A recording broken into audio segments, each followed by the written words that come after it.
Oh, I heard you missed me, Hibiscus. How you been?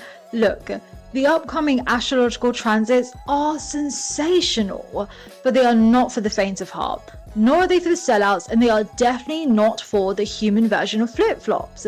Since you've met me, I have consistently tried to educate you about us being in the downfall of colonialism. It is that time. However, it will play out via many decades ahead. But compare that to the literal multi-hundred years of oppression and God knows how many millions of lives that have been lost. In comparison, that's pretty quick work for such a treacherous system and structure and norm. But to thrive in this era, to contribute to it, you're gonna need what I call the 3 C's. So ahead of me posting my spicy takes about what is to come and how you can best use your energy at this time, I actually wanted to start coaching you about how to embody those 3 C's. And the first one is composure. Composure is absolutely key. You cannot afford to be sloppy in this era. You cannot afford to allow your emotions to get the best of you. And you definitely... Composure will decide who is on the right side of history and flourishes versus those who do not. And I'm going to be very frank with you. If you are unable to become a composed human being, or at least try your very best, this era will be your sloppiest and you will suffer like you have never suffered before. So now do you get the serious conversation we're about to have? Go and grab a cup of jar, get comfortable. Let me teach you about the art of composure.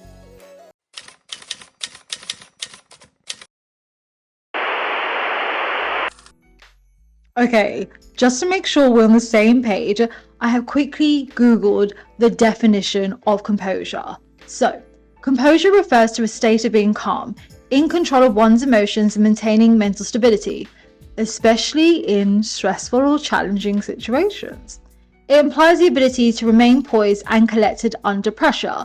So, for example, despite the chaos that was happening around us, we managed to maintain our composure.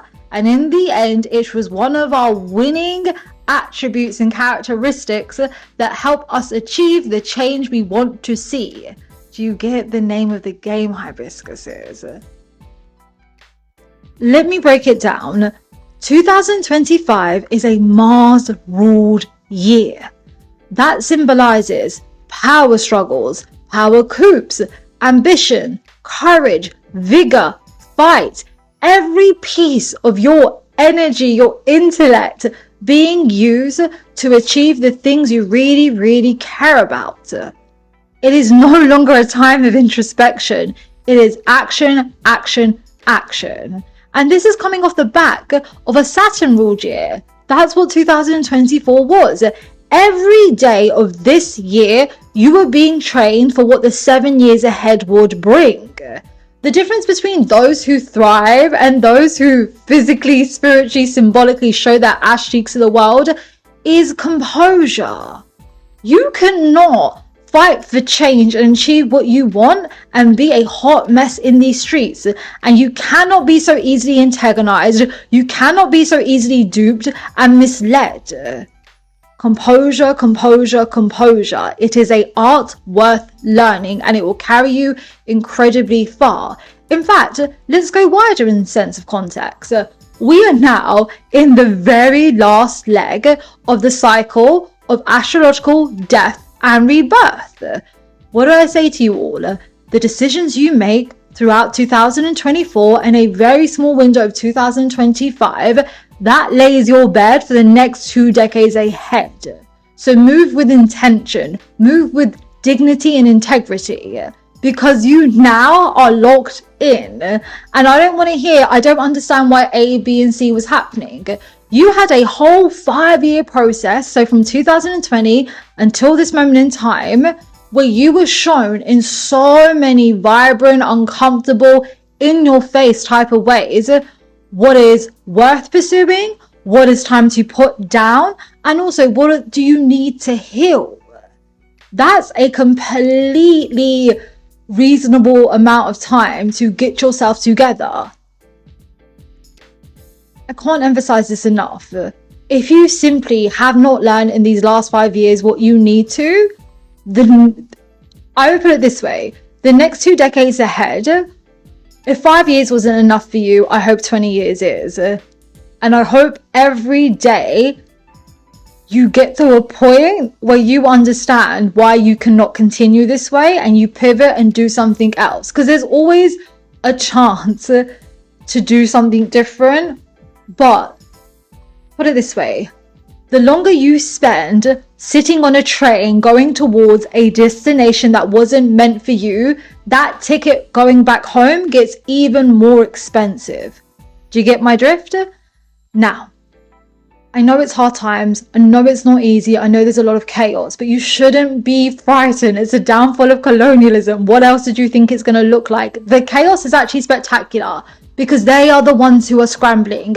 Their blueprints no longer work. And I mean this in every regard, even outside of politics and society. Look at your personal lives. Look at your attitudes and your dynamics with career, wealth, relationship norms.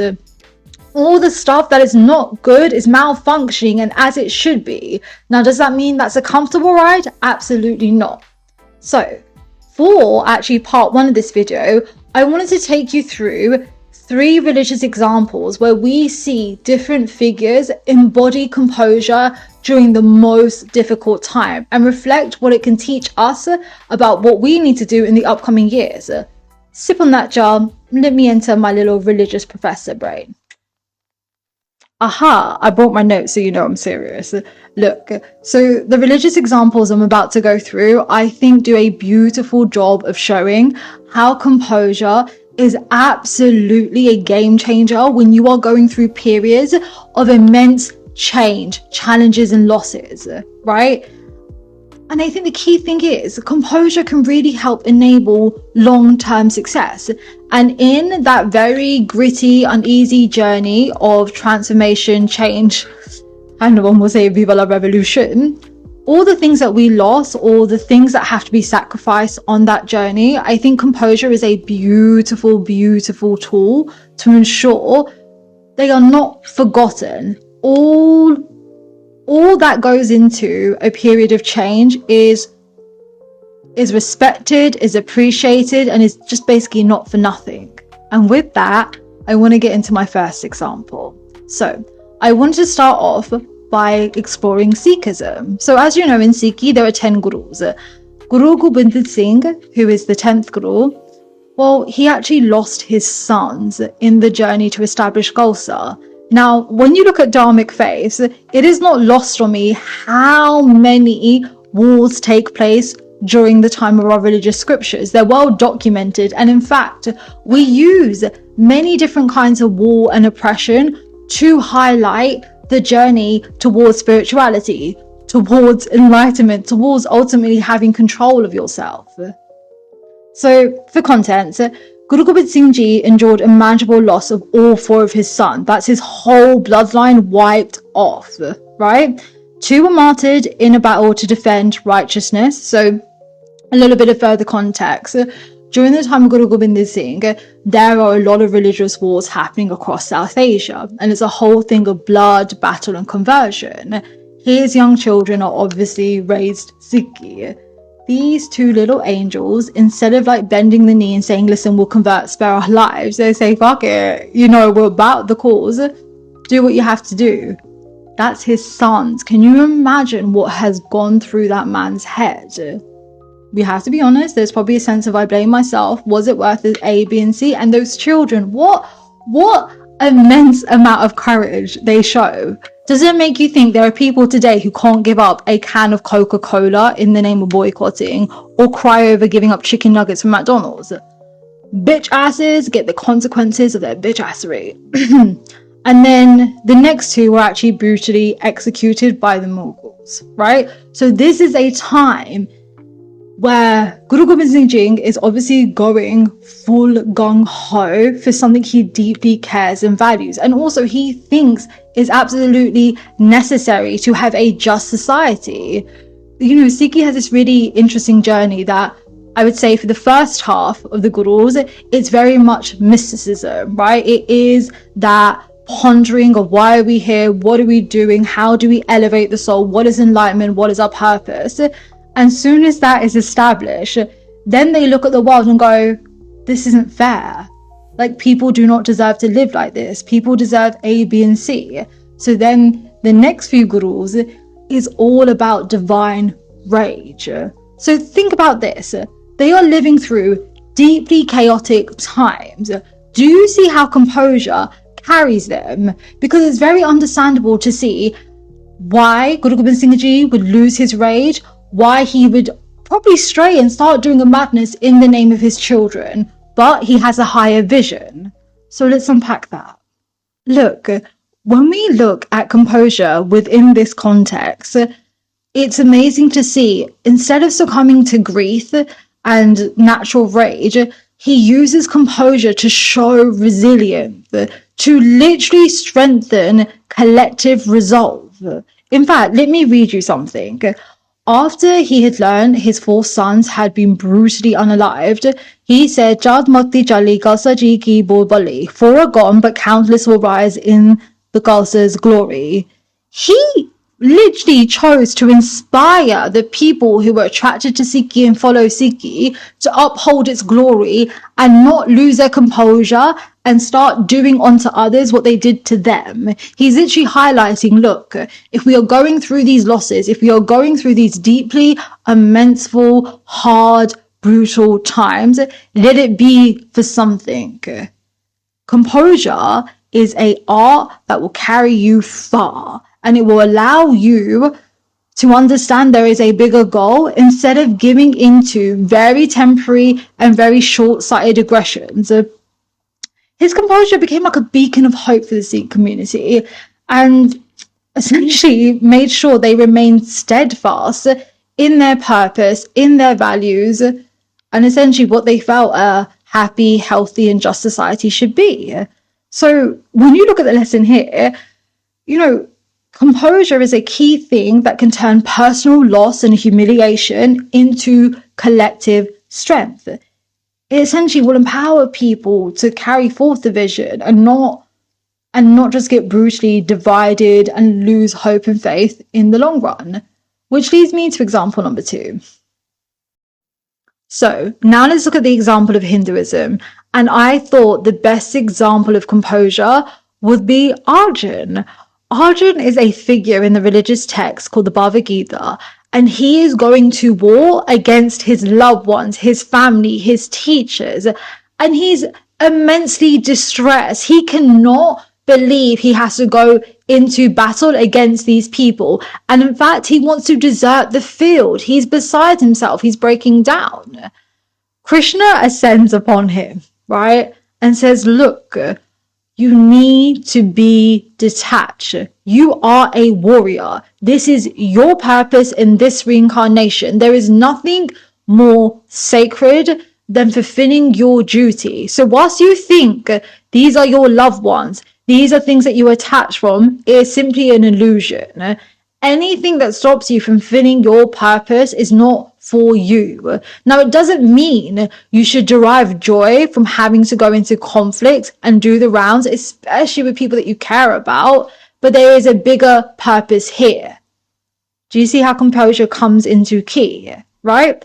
Think of the current context that we find ourselves in. There is not one country in the world that has a culture and a political norm that they are too fond of right now. Many of us in real time are having huge disagreements, can't believe I'm saying this, over human rights, over basic dignity with people that we break bread with, we see every day, we work with. That is not easy. But do you think we will achieve change, transformation by abandoning our values, by making them feel comfortable, by thinking we can sit at the tables we have been sent to flip?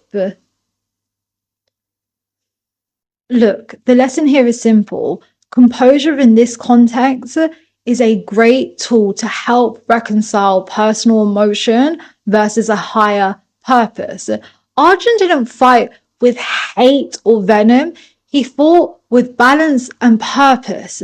And it's composure that allows you to not abandon things that you really care about, but likewise will anchor you when you have to make uncomfortable decisions, have uncomfortable conversations. And it's composure that's going to do that. And also, I think composure here really shows the difference between someone who is fighting for something that genuinely means a lot and is helpful to society versus someone that is just fueled with hate. Imagine how the story of Arjuna would have gone if he went from being uncomfortable with having to go against people he cared about in the pursuit and name of something that is happy and healthy and good for the universe and world at the time, versus filled with this uncontrolled emotion, this very childlike attitude of, I'm gonna get a lick back. Do you think he would have been as successful in that battle? Because the thing is, when you're fueled by hate and you're fueled by those kind of emotions, you make sloppy decisions, right? And also, in that journey, isn't it really funny when we're not composed, how we begin embodying the very things we do not agree with? You cannot solve the things that harm you by perpetuating similar types of harm. That's not how it works. Composure will allow you to make strategic decisions about what disintegrates the things that are hurting you and holding you back. And with that, I want to look at my third example.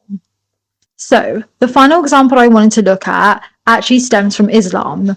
I wanted to talk about Prophet Muhammad's year of sorrow. In 1 year, he lost the people who mean the most to him, the people who actually gave him composure. Firstly, he lost his wife Khadija, his emotional anchor. And then, unfortunately, he lost his uncle who protected him literally from, violent outrage and adversaries when it came to his message about Islam.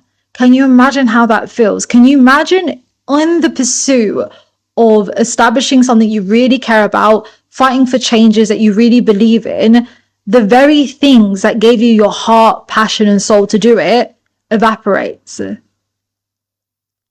Thank God Muhammad had composure, because it would have been really easy to say, I give up. I can't. I no longer have the tools that I thought I needed and the things that help me get up from the day to day. I can't do it. I'm too weak. Composure will help you have endurance on the journey. Because when you look at these 3 examples that I've shared with you, these are ultimately religious figures. These are religious figures who are trying to establish norms and new ways that they think are helpful and really good for society. And they're doing it during the most turbulent times. They're doing it during literal war where they are the persecuted. And they're doing it at a time where people don't want to hear them. People are fed up. People really don't have faith in God because of how bad humanity and society has gotten. But they don't shudder. They have a sense of faith and composure that can take you very far. In fact, when I look at composure, especially when we look at Muhammad in the year of sorrow, I think one thing that moves me is, despite this deep level of grief that honestly would knock the wind out my sails, he persevered. He didn't abandon his message when it came to Islam. He even uses, you could say, his personal suffering as a message to other people, to break bread, to show empathy, to show why resilience and faith is so important. And again, his year of sorrow, the thing that knocked him down and was unbearable, centuries later, look at the faith and hope it gives people.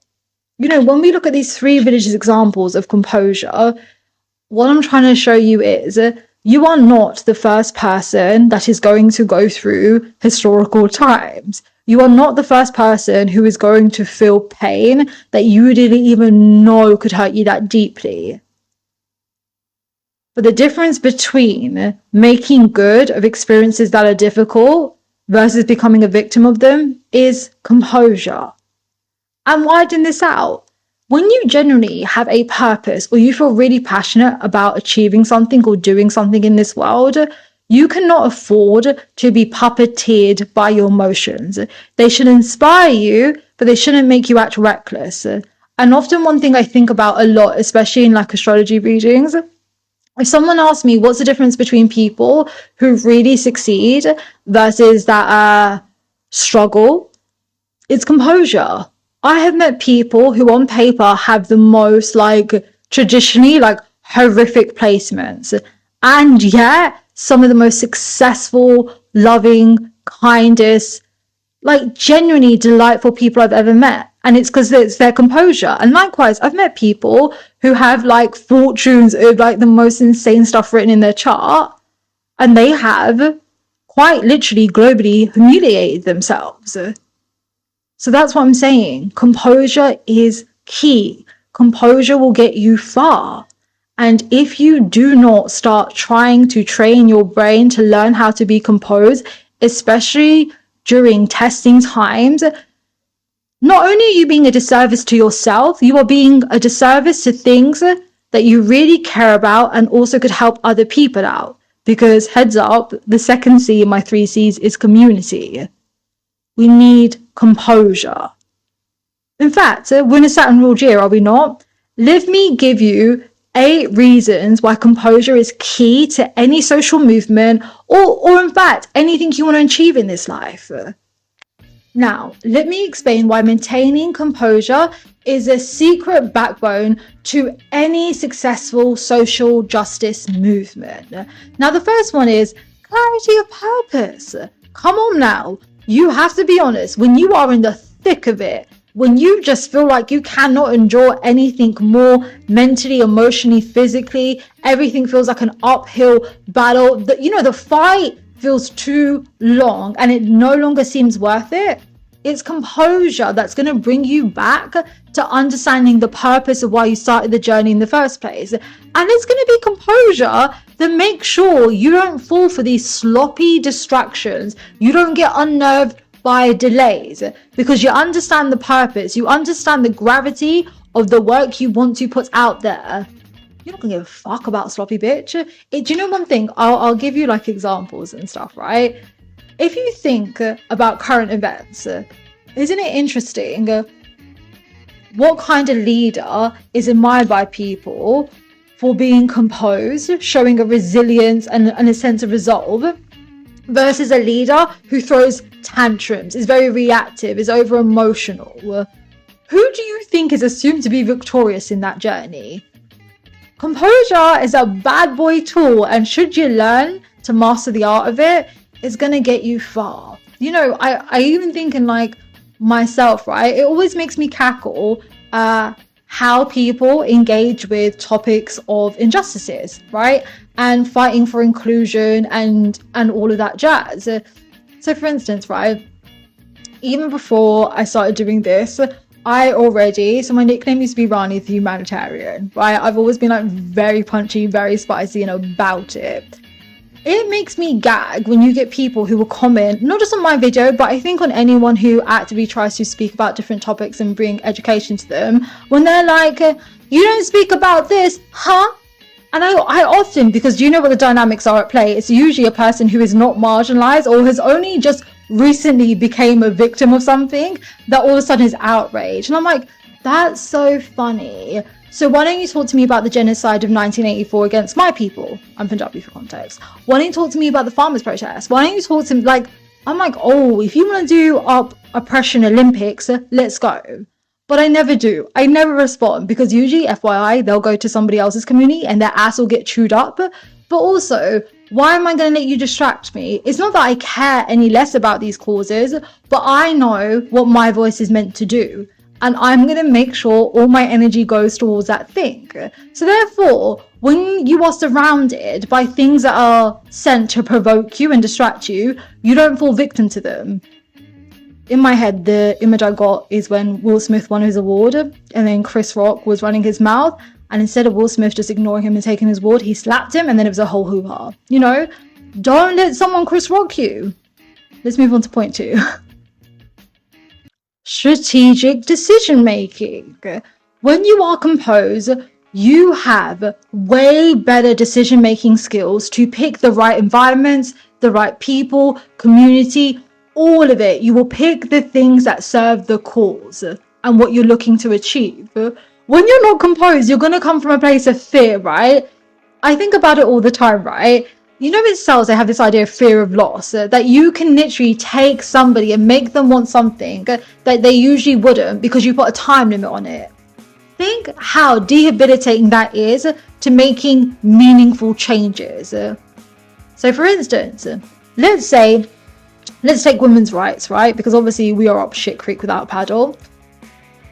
Should we accept one little crumb that, okay, we won't ban all access to reproductive health. However, we have some conditions and limitations. Should you be so short-sighted and just accept them?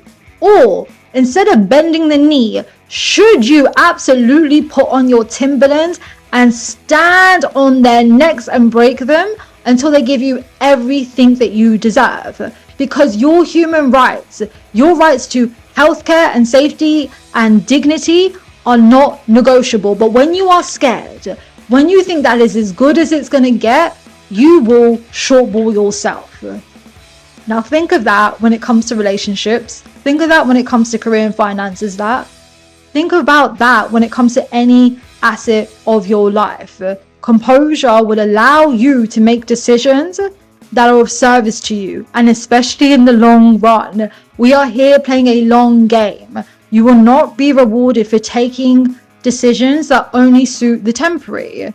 It's not lost on me. Everything that's happening now is happening when Rahu's going through Pisces, all 9 types of it, and Ketu's going through the 9 types of Virgo. This ultimately is also about planting seeds for a future generation. What do we leave people when we sell ourselves out? If we sell ourselves out this early, what hope do you think they have? There is a beautiful rebellion in being composed, and essentially no man can take you for dickhead, which leads me to point number 3. Credibility, baby. Absolutely. When people are composed, it by default has this assumption that there is a fairness, there is a level-headedness to the decisions and the conversations being held. When we move erratic, when we are moving from a place of fear, worry and panic, we lose our credibility. I'm gonna be honest with you, you look like a weak bitch. You look like a weak ass bitch. It's embarrassing. You can't throw your weight around. No one's taking you seriously. But when you are composed and you show that you are thoughtful, you show you don't mind taking your time, because inevitably, also, when you're composed, you are literally subliminally saying, I'm going to be victorious. That's why I'm not in a rush. That's why I'm not falling for the fuckeries. That's why you can't shake me. I know what I want is serious, and I'm equally serious about achieving it and making it happen. Composure gives you a level of credibility that it will happen for you. It's an amazing sea, is it not? If I could give you examples, to be fair, think of many different civil rights movements all across the world, right? Their composure gave them credibility, right? You could not shake them. Doesn't matter how much you intimidate them, doesn't matter how much you threaten them, doesn't matter whatever fake little trinket you put into them to distract them and make them say yes. They did not fold. Their composure gave them credibility that they are serious about their causes and will not settle for anything short of the changes they wanted to see. Composure makes people know you're serious. And when people know you're serious, they treat you differently. If they, again, when I look at successful charts and non-successful charts, doesn't matter how playful the persona is, when someone is really serious about their purpose or a thing they want to achieve, the composure gives them the credibility that I'm going to make it happen. So you either play ball or you get rolled over. But whatever thing you want, you're not fucking with me, and I'm having it either way. Which leads me to the 4th point. Reducing fuckeries, escalation and violence. Think about it, right? When you are composed, you're not with the mess. You're not with anybody making you act out of character. And again, because you are so aware of the optics and really what will allow stuff to deliver change, you're not going to put the wrong foot forward, right? And composure allows for a certain level of dignity and safety to stay in that journey, because there's already so much that's out of our control. We cannot control how the opposition behaves. We cannot control the people who have hate in their hearts for us, but we absolutely can take decisions and make movements that ensure the safety of the people who want to come along with us, who also are banking on these changes, right? I think a lot about different protests, especially across India when they were fighting for liberation from the British Empire. Regardless if the protests were peaceful or not, it was the fact that even in the face of great violence and tyranny, it was that result, like, I'm not behaving like you, you're animals, I'm fighting for change. And it kind of gave them like a moral high ground, if that makes sense. If you're not getting it already, I just really think composure is the bad boy key that makes a difference, right? And it really makes or breaks people's probability of achieving the things they are deeply passionate about, which leads me to the next point. My 6th point was long-term vision and resilience. Listen, no revolution, no change happens overnight. I'm telling you now, as someone who has literally worked with like everything you're currently using, I've worked with a company that makes it. I know what it takes to build inclusive environments. I know what it takes to make sure people get equity in rooms that they basically are barred from. It is when we make changes in the everyday, that's when shit's gonna shift. But you need composure to see it through. It doesn't come from one big fuck off speech. It doesn't even come through one policy being implemented. It comes from changing the norms and the standards of the day to day for that shit to be delivered. But you need composure from that. You can't be so easily unnerved. You can't be freaking out when people are not agreeing with you or reacting the way that you thought that they should. Composure allows you to be adaptable and flexible. And again, in the thick of the storm, where it's very understandable to feel disheartened, feel like you're not seeing the change at the pace that you wanted, composure will allow you to stick the course. And again, it builds your resilience. A lot of people, to be frank with you, there's a lot of people who think they're about certain stuff and they are absolutely not.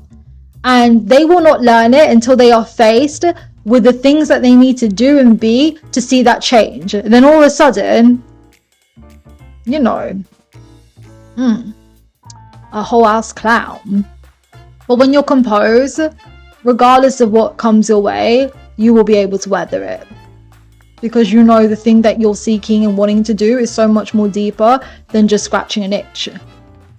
Again, there are so many levels here. Composure really, sometimes I think composure is interconnected to faith, because I think when you have faith, you naturally can be very, very composed, because it's something deeper and more meaningful than just you. And again, it ties into the whole point of community. When you are just for yourself and your selfish needs, you can never be composed. It's got to be something deeper. It's got to be something more meaningful. I really encourage you to figure that out before May of next year, because after that, I'm truly going to be my Wednesday Addams bag, and y'all are not going to like the shit that's coming out of my mouth. However, if you're composed, you got a purpose, you got a bigger vision for yourself, the shit I'm saying about that, I know that's right. I've been ready for it. Yeah, ladies and gentlemen, you are truly in the era of an asshole. My 7th point was leading by example. Composure is so key. I'll level with you. The upcoming years are not easy at all. You are going to see so many different types of communities and different layers of identities being deeply distressed. They are in a time of conflict. They are in a time of fighting for their rights. They are in a time where they are scared to be who they are. And because they are scared, one more time, they're really going to fight to defend who they are and what belongs to them. Imagine we're all fucking maniacs. Imagine we have no emotional control. What do you think that does for them? Don't you think that heightens their fear? When you are composed, this is what it achieves. It allows someone to know that even when they are distressed, there are people around them that are level-headed, strong enough, feisty enough and about it, that will back their corner. When they are so caught up with dealing with A, B, and C, there are other people around that can help them with other facets they have forgotten about. Your composure is not just for you. It is a source of comfort and confidence to other people around you. And it sets the precedence, because if I'm not shaken, why should you be shaken? My oppression is connected to your oppression. They are no different, even if they try to convince us that they are. So if you see me having a good time, running my spicy mouth, unscared, making it happen, stripping away every layer of oppression and influence they could ever have on me, and I'm not that impressive, what does it mean for you? You who have a talent and skill that I don't. You that are so brilliant and vibrant and probably have stronger knuckles than I do, to be frank with you. Composure is key. It's not just about you. Community, community, community. When you are composed, it also allows others to approach you. It allows others to open up and, I would say, share their fears and sorrows with you. Composure is strength. And someone who is composed is unfuckable with. Doesn't mean they don't have fears. Doesn't mean they're any less scared than you. But I bet you that motherfucker can fight. And I bet you that's petrifying to people who are used to fucking with people and are not understanding why you're not reacting how they used to. Astrologically, we're in the downfall of colonialism because we knew at this time they would start malfunctioning. Their division would no longer work. Their economies could no longer run in exploitation. Every layer of cosplaying, of being human rights defenders and this in like imperial intellectual souls, fucking leaders of spirituality, crumble by crumble by crumble. They will literally be as nasty as crumble cookies. But composure is key. Set the fucking tone. Let people know they're good and safe. Don't be messy. Come on now. The final point I wanted to make was composure is a legacy for future generations. Now, this was really inspired by my own research and studies. As you guys know, I study colonialism, right? And it's not lost on me how many different freedom fighters, especially against the British Empire, against the Portuguese, against the Spanish, and every other bastard that came to colonize India, wider South Asia, composure was key. And it is grounding. You know, when I think about people before me, and these are not generations, I can literally trace this to my granddad's generation, my great-grandparents' generation, like all of it. If they could resist, endure, and be composed, so can I. We are leaving a blueprint. We have a blueprint. All they have is hate and oppression. This is the thing. There was a reason at the beginning of this episode of Cosmic Jai, I told you composure will be the difference between those who thrive and those who are out here getting their asses handed to them and will have the most humiliating, not just them, it's their descendants. Everything is interconnected. Composure makes and breaks that in so many different ways. So when you show you are scared, you feel hopeless, you're out here embarrassing yourself, you're out here looking fucking weird, what do you think that does for future generations when they go through their own adversities? What message are you sending to them? However, when you choose to look after your identity, respect yourself, and whether it's the arts, politics, science, medicine, sports, whatever your jam is, when you go through that thing with the full heart, composure to achieve it, to make a difference, what do you think that does for future generations? It allows them to know when their time comes and they have to be game changers and they have to be disruptors, they can. Hopefully none of you are looking up to bitch asses as idols and people who are erratic. To be fair, some of you do fall for Starbucks spirituality, so there's that. Do you know some people are cursed to follow like false gurus? That's a conversation for another time. But ultimately, look, when we look about composure, it's not about like emotional suppression. It's quite the opposite. It's about emotional inspiration and being so intentional with that inspiration that allows you to make all the right decisions, keep all the right company, and endure so you succeed, regardless of what's happening around you. Now, I don't know about you, but to me that sounds lit. It sounds like an art worth learning, perfecting, and really diving into. Now, before I wrap up, let's look at the astrological ties, shall we? So let's talk about Vedic astrology. So Vedic astrology comes from the Vedas, right? These are 4 incredibly rich scriptures. And it's really interesting. When you look at the Vedas, there are ample examples why composure is a key element to thriving in whatever reincarnation that you find yourself in. Because it allows you to do the following. It allows you to detach from the current pain or frustrations that you find yourself in and seek out a solution. It allows you to detach from this like really heavy feeling that this is all that there is. It allows you to understand things are temporary. And when someone is in a state of composure, they actually then are able to go on a journey of self-realization. They are able to fulfill their duty in this reincarnation. They are able to build wonderful communities that are fruitful, kind, helpful, abundant. Let me break down astrological transits for you, shall we? So in Vedic astrology, right, each of us have a completely different horoscope. So for instance, me and you could be the same sign, but I might have been birthed into my 18-year Rahu Mahadasha. You might have been birthed into your 19-year Saturn transit, right? There are indefinite periods of time for all of us where we will be tested. Composure is what makes a difference to the abundance and fruitfulness that comes after, right? So for instance, there are 3 cycles of Sade Sati, Saturn return. They last for roughly around 7.5 years each cycle.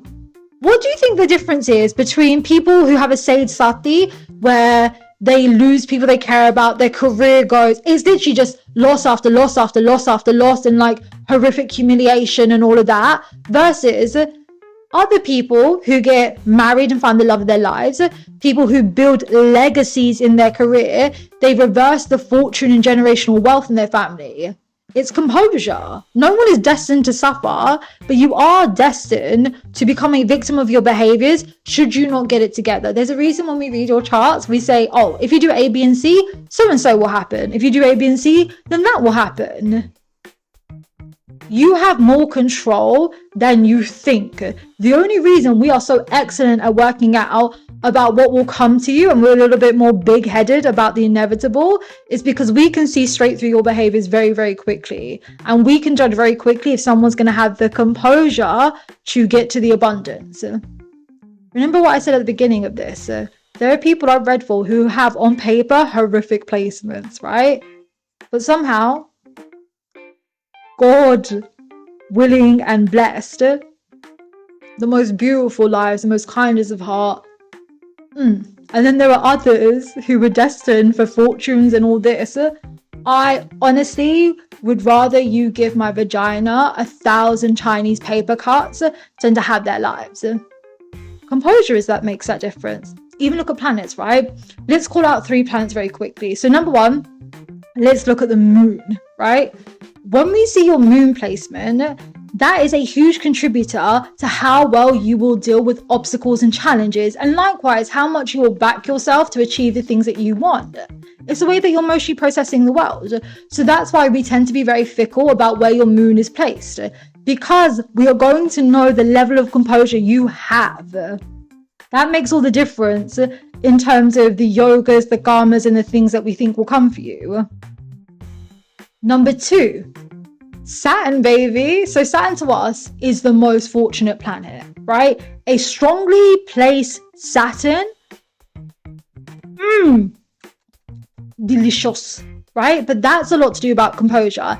It's not a strongly placed Saturn means it's inevitable that your work will stick around, right? It's inevitable you will build a legacy. No, what we know is inevitable is you will have a certain level of composure that will make you outdo your competition, that will give you resilience to endure, that will give you wisdom that you take on board even after you fuck up. Composure, composure, composure. And maybe finally, in fact, there's every planet I could associate with composure, but let me wrap it up. We're short for time. Let's finally look at Guru, Jupiter, right? The planet of fortune, the knowledge that comes easy, the planet of expansion. For some people, their spouse. Jupiter shows the knowledge and things you will get in this life, but doesn't guarantee it's easy to have. Some people will acquire a certain knowledge and understanding of the world and go crazy. Some of it breaks their heart. Other people would acquire knowledge no matter how uneasy it is, no matter if the journey to acquiring it was full of a lot of sacrifice and hardship, but they do something good with it, or it works in a much more functional way than the former party. Composure. Because they understand whatever knowledge they're getting, they have it for a reason. Doesn't matter how good, uncomfortable, whatever, they have it for a reason. And they have enough composure to understand how to use that knowledge in a way that, again, not just of service to themselves, but can help other people. Because think about this. Some of the most excellent game changers, leaders, educators, entertainers, the thing that makes them so incredible and impactful is actually because they are acutely aware of the dangers and the more nasty stuff. They don't acquire wisdom that's fun and heartwarming. They acquire wisdom that is petrifying. But instead of wallowing in it, instead of allowing it to deplete them, they go, fuck that. They get composed. They understand what they don't want to see. Then they concentrate on what they would like to see and what they want to do differently. And then it's just a thing of timing. They don't sit still. They go and go and go because they know it's inevitable. Composure, composure, composure, hibiscuses. All right, hibiscus. Next time you find yourself feeling overwhelmed, scared, petrified, like you want to abandon thought, listen to this. Look, this is what Vedic astrology would tell you to do during those moments in your life. Take a step back. Take a breather, but do not give up on yourself and the things you care about. It's okay if you want to give a little nasty side eye to all the chaos happening around you. That's good. We want you connected to your emotions. We simply don't want you to be a victim to your emotions. And how do you make sure you are not a victim to your emotions? You double down on your purpose, on your dharma, on your responsibilities and duties. Stuff that really matters. Not fleeting shit, not shit that is a temporary all-are feeling, shit that is really meaningful. Because when you pour into that, it gives you a sense of self. It helps embolden your identity. And when you don't have that fire in your stomach, you feel like something bigger is backing you, or there's something more than you, so you've got to do good by it. That is what it's about. Thriving in this era is not just about succeeding, it's about looking and being beautifully composed whilst you go through this very transformative time. Composure, composure, composure. Welcome to the art of composure. Okay, I'm done. See you next video. Bye.